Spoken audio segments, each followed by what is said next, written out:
Let's start by looking into this topic. Imagine waking up each morning, not with the same routine of familiarity and predictability, but with the anticipation of something new and exciting.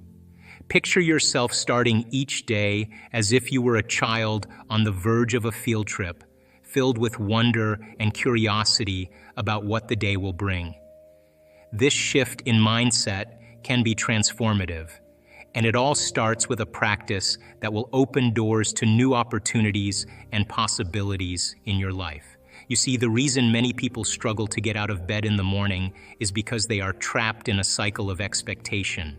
They predict how their day will go based on past experiences, and this predictability makes their bodies resign to the same old patterns. They may think, oh, another mundane day, and their energy follows suit.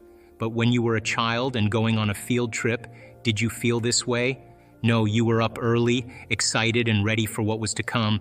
This is the mindset we need to adopt every day. When you approach each day with an open mind and a sense of curiosity, you start to break free from the mundane and embrace the unexpected. This is not just about being optimistic. It's about aligning yourself with the energy of potential and possibility.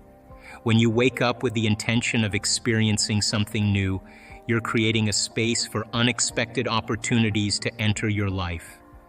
This is a practice that can profoundly change how you experience your reality. Let's delve into how this practice works. Throughout your day, take moments to check in with yourself. Are you still in that high-energy state, or have you slipped back into old patterns? If you find yourself drifting away from this positive state, take a moment to realign. This might mean taking a deep breath, resetting your focus, or simply reminding yourself of your intention. The more frequently you do this, the more natural it will become, and the less frustration, impatience, or judgment you will experience. Now consider meditation as a tool for this practice. After meditating, if you get up feeling the same way as when you sat down, then not much has changed. The goal is to feel an elevated sense of self, to have your heart full and your vision clear. This elevated state is crucial because it signifies that you have shifted your energy. The real question is, how long can you maintain this state? When you're in this elevated state, you are broadcasting a new electromagnetic signature. Your thoughts are electric and your feelings are magnetic.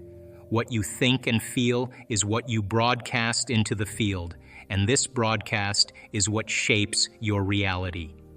If you consistently maintain this positive, elevated state, you are effectively broadcasting a new version of yourself into the universe. When you meditate, you are doing something very special. You are taking a break from everything happening around you and focusing on your inner world. This process is like hitting the pause button on your daily life, allowing you to connect deeply with yourself. Imagine your day is full of busy activities, sounds, and people. All these external things can sometimes make you feel overwhelmed or distracted. Meditation is a way to step away from this busyness. When you meditate, you are not thinking about your to-do list or what's happening around you. Instead, you are turning your attention inward. This inward focus helps you connect with a part of yourself that is often hidden or overlooked when you are caught up in daily life. During meditation, you might close your eyes and sit quietly. As you focus inward, you start to notice your own thoughts, feelings, and sensations. This inward journey can make you feel more real and present to yourself. It's like finding a calm, quiet place within you that feels more authentic than the noise and chaos outside. You become more aware of your inner self and your own needs, separate from the external conditions and pressures of the world. Now, after you finish meditating, you open your eyes and return to your daily routine. This is where a big challenge comes in. As you step back into your day, you will likely encounter the same situations and people you faced before. These situations might remind you of past experiences, old habits, or familiar problems. The challenge here is to not react emotionally to these old conditions. Reacting emotionally means letting your feelings control how you respond to these situations. For example, if you have a habit of getting frustrated with certain things, you might find yourself falling back into that frustration when those things happen again. This is because your emotions are connected to your past experiences, and reacting emotionally can make you align yourself with those past feelings. When you react emotionally, it means you are letting your past dictate how you feel and act in the present. It's like being stuck in a loop where you keep reliving the same emotions and reactions. This can prevent you from moving forward and creating the future you want. Instead, after meditating, try to stay connected with the calm and clarity you found during your practice. This means when you face familiar situations or problems, try to respond from a place of inner peace and awareness rather than reacting from old emotions. It's about choosing to respond differently, not letting past habits or feelings control your actions. For example, if you often get annoyed by traffic while driving, try to remember the calm state you felt during meditation. When you find yourself getting irritated, take a deep breath and remind yourself that you can choose a different reaction. Instead of getting upset, you can use the time to stay calm and maybe even listen to a podcast or music you enjoy. This helps you stay aligned with the future you want to create rather than falling back into old patterns. If you find yourself falling back into old patterns, take a moment to realign your energy. This practice of continually resetting and raising your energy will make you less reactive and more in control of your state. You will become less frustrated and more aligned with the person you want to be. In my own life, I've found that the early morning hours are the best time for this kind of practice. I wake up at 4:30 in the morning because it's a time when I can connect deeply with myself before the day begins. Early mornings are a special time when the door between the conscious and subconscious mind is more open. This is when I can work on my intentions and set the tone for my day. In the evening, I reflect on how my day went. I ask myself, how did I do? How did I handle the challenges and opportunities that came my way? This reflection is not about self-criticism, but about understanding and learning. If I reacted in a way I'd rather not have, I think about how I could handle it differently next time. This process of reflection and adjustment is crucial for personal growth. When you visualize your goals and intentions, something amazing happens in your brain. Visualization is like creating a movie in your mind about what you want to achieve. When you do this, your brain starts to change and adapt to match the picture you have in your mind. It's like rewriting your brain's script to align with your new vision. Let's break this down. Your brain isn't just a place where old memories and past experiences are stored. It's also a powerful tool that can help you shape your future. Instead of being stuck in the past, your brain has the ability to create a new path forward. When you visualize something, you're actually using your brain to imagine a future that you want to create. For example, if you want to achieve a specific goal, like getting a new job or improving your health, you can start by creating a clear picture of what that goal looks like. You might imagine yourself in a new job, feeling happy and successful, or picture yourself being healthy and energetic. This mental image is your vision. When you have this clear picture, your brain begins to focus on it. It's like setting a destination on a GPS.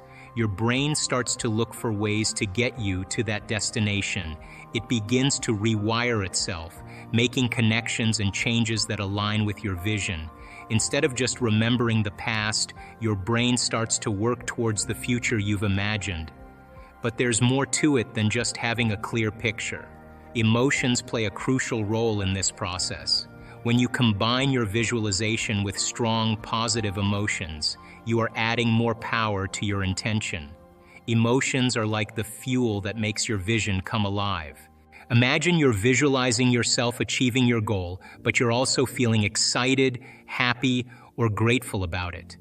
These positive emotions give your vision more energy. It's like adding a powerful engine to your car. The stronger your emotions, the more your brain and body will align with your vision. You're not just imagining a goal, you're feeling as if it's already happening. This combination of a clear picture and strong emotions helps set the stage for your new reality. It's like building a foundation for a new house. The clearer and more powerful your visualization and emotions are, the stronger your foundation becomes. Over time, this foundation supports the creation of your new reality.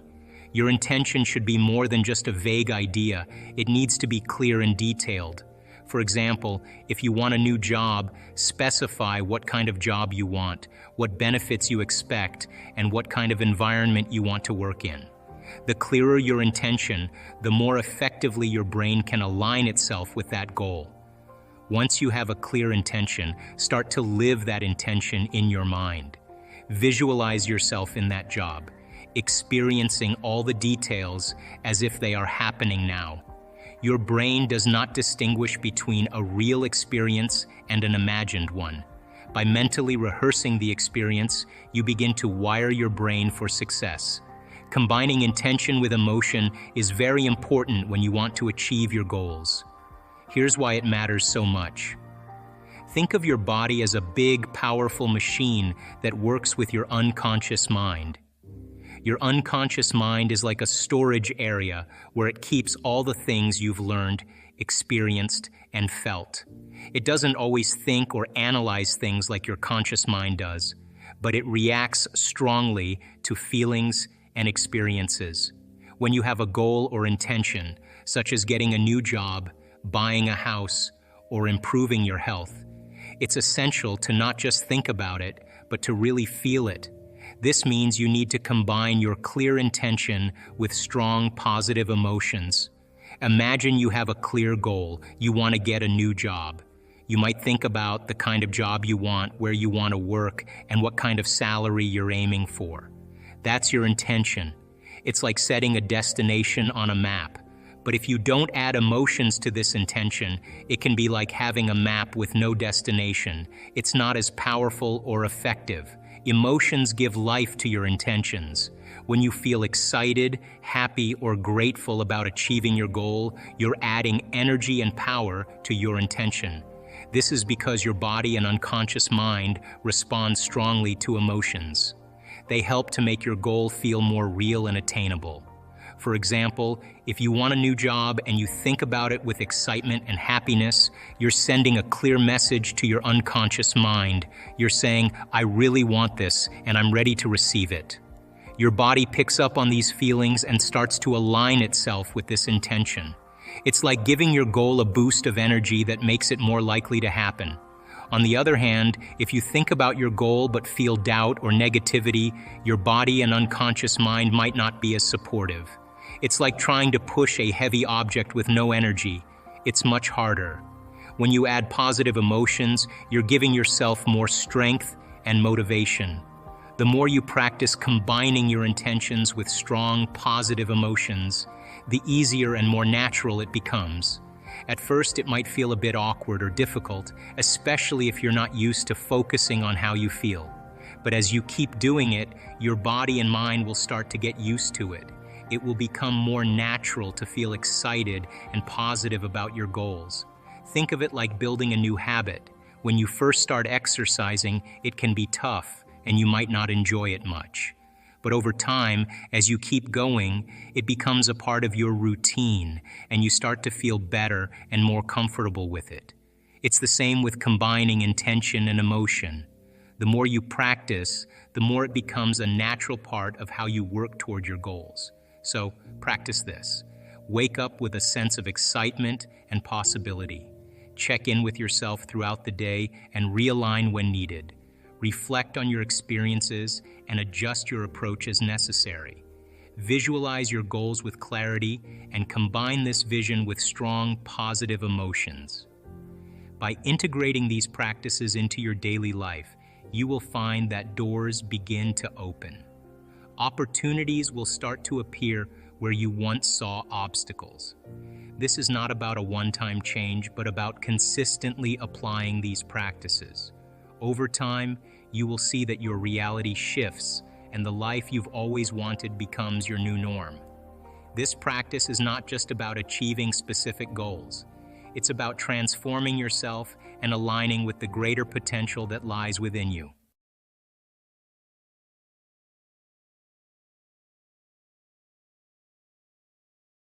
Future. Now think about this. You're so connected to the energy of your future, you're no longer looking for it or waiting for it. You feel like it's already happened. The moment you get upset in traffic, the moment you start judging a coworker, you just disconnected from the energy of your future, and now you're back to the energy of your past.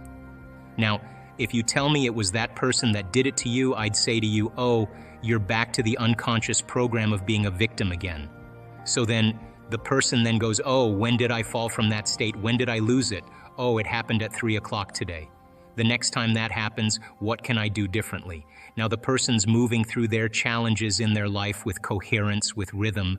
They're starting to begin to make strides, and they're no longer knee-jerking to the people in their life that they've used emotionally to reaffirm their identity. Now this is the work because you look around to see if anybody's doing it and you don't see anybody else doing it. It's kind of this lonely moment where you're realizing that I'm the only one doing this. That's that kind of moment that you realize that nobody understands you but you, right? And you can't even ask your friends for their opinion because they're going to give you their opinion based on their own experiences. And it's that kind of moment where you have to draw in all your resources. So, have you ever heard me say that emotions are bad? Have you? No, emotions are the end product of an experience. So then, do I react in my life? Yep, I do. But the question is, how long are you gonna react? That's the real question. Because if you keep that emotional reaction going on for an extended period of time, sooner or later it'll become your identity. And then people say, why are you so bitter? Why are you so frustrated? Why are you suffering so much?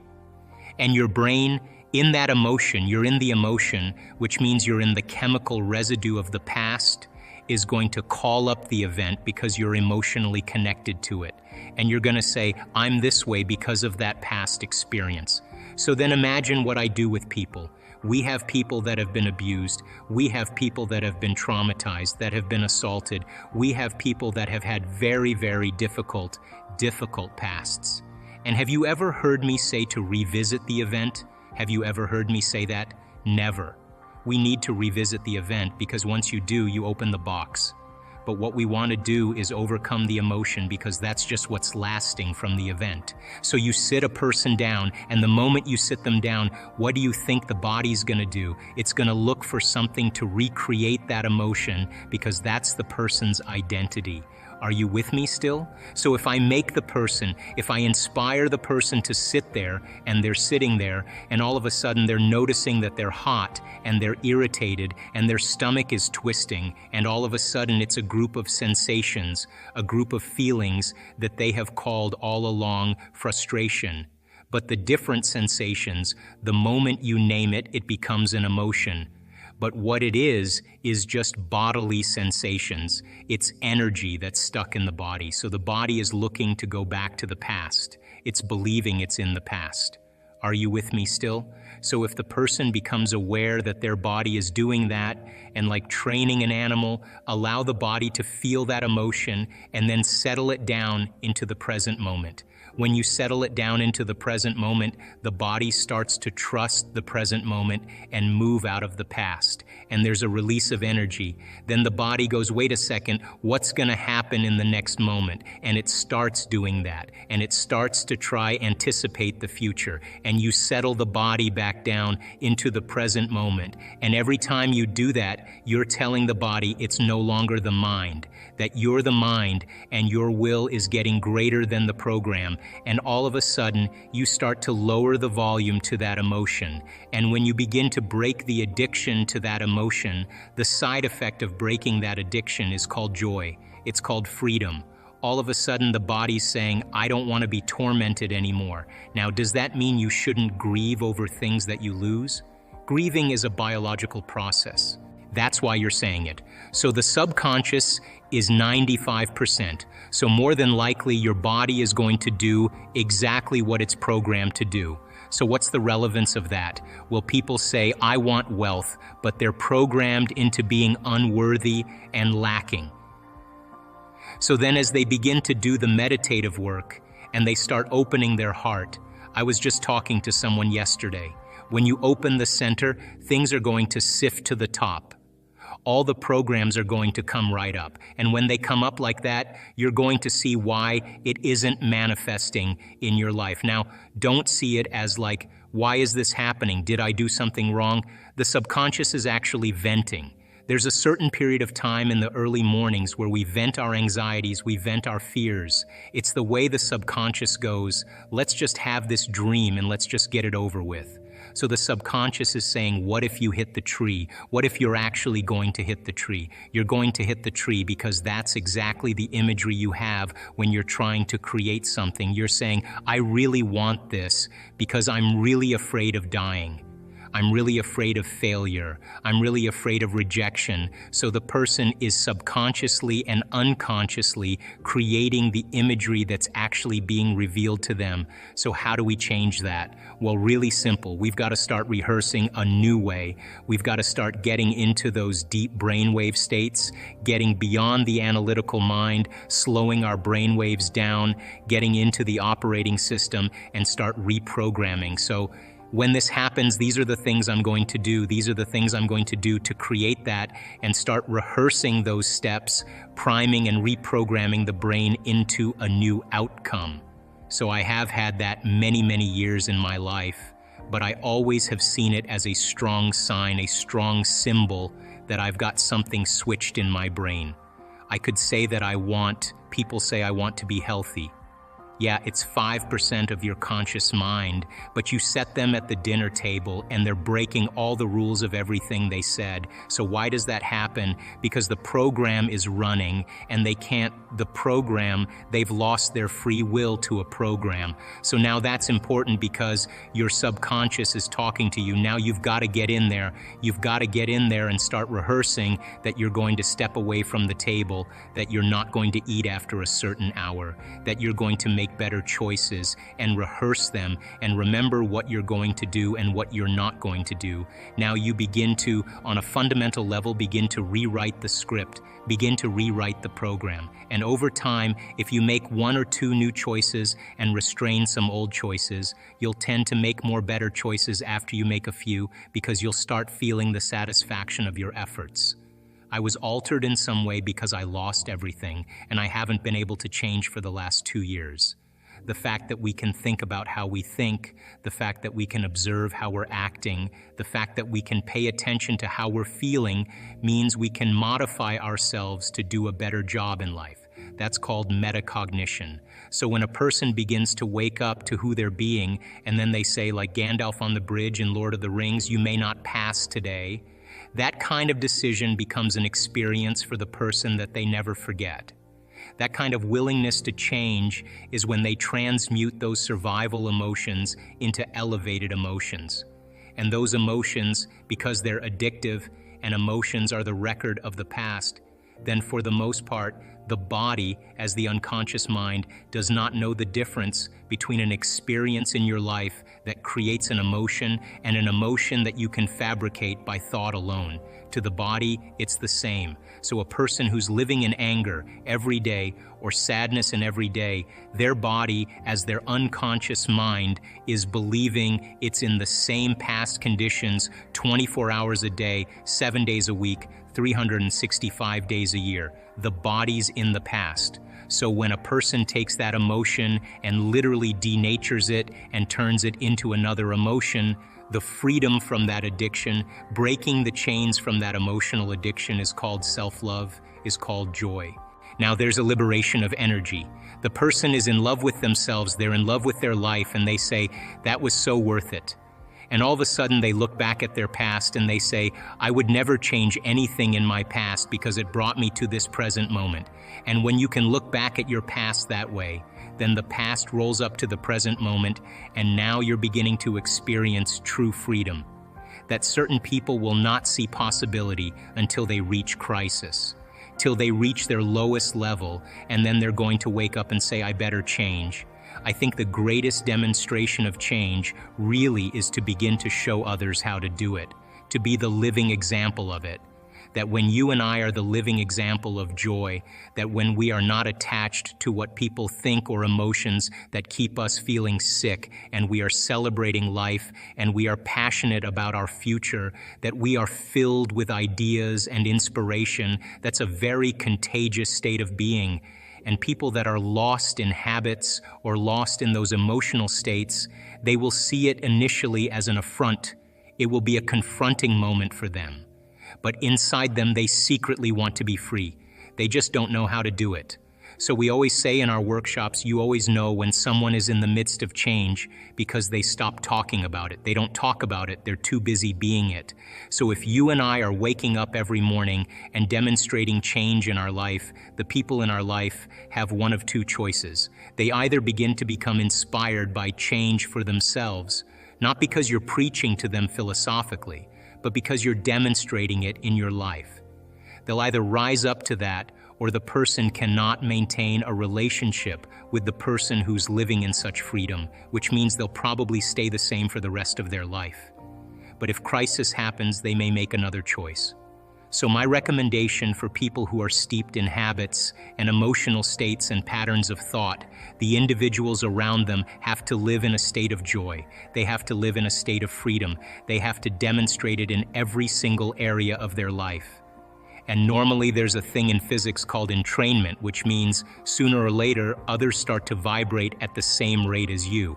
If you look at this and you study it in history, it's a sign that something new has to be born. As the old model of reality begins to change, something else has to replace it. So we have two ways that we actually face crisis. We can either face crisis in a state of emergency, which in the beginning of a crisis is healthy, or we can face crisis in a state of creativity and innovation. If you're addressing a financial crisis or a crisis in a culture and everybody is selfish and everybody's living by those emotions, then they're pushing their way to get to the head of the line. They're competing. They're forcing outcomes. They're using very primitive systems to try to take care of themselves.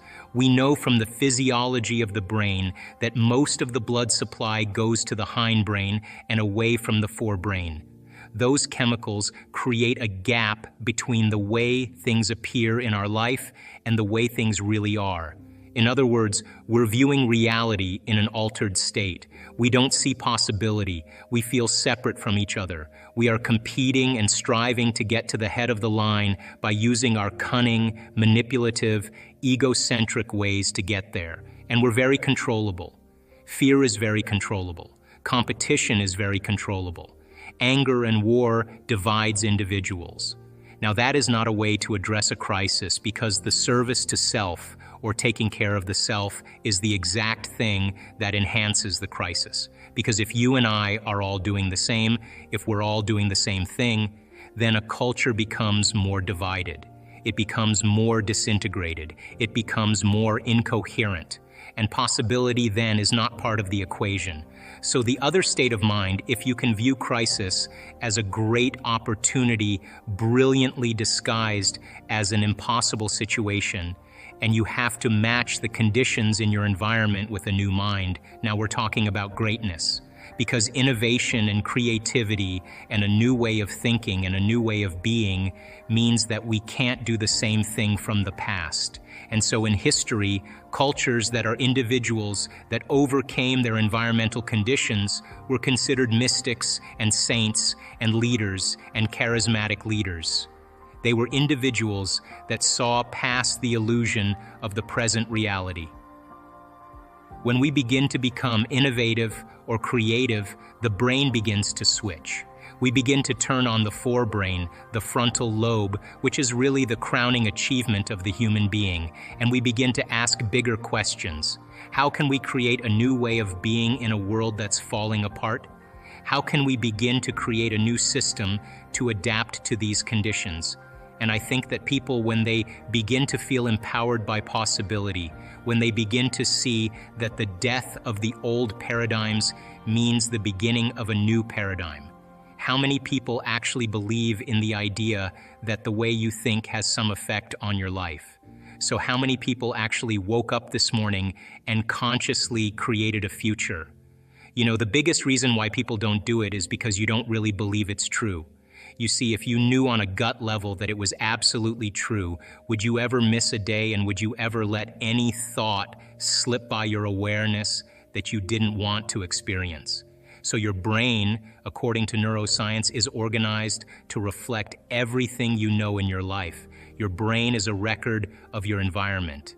It's a record, an artifact of your past. So if you believe this, then does your environment control your thinking, or does your thinking control your environment? So if you wake up in the morning and you get out of bed on the same exact side as you did the day before, you shut the alarm clock off with the same finger, you slip into your favorite slippers, you shuffle into the bathroom, and you use the toilet like you always do, then you walk over to the mirror and you look at yourself to remember who you are, then you get into the shower and you wash yourself in the same routine way, then you groom yourself to look like everybody expects you to look, then you go downstairs and you drink coffee out of your favorite mug.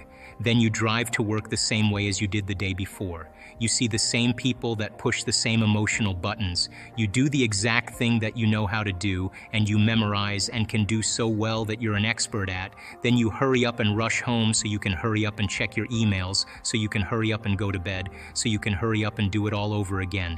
Now here's my question. Did your brain change at all that day? We could say that you were thinking the same thoughts, performing the same actions that create the same experiences, that produce the same emotions, but secretly expecting something to change in your life.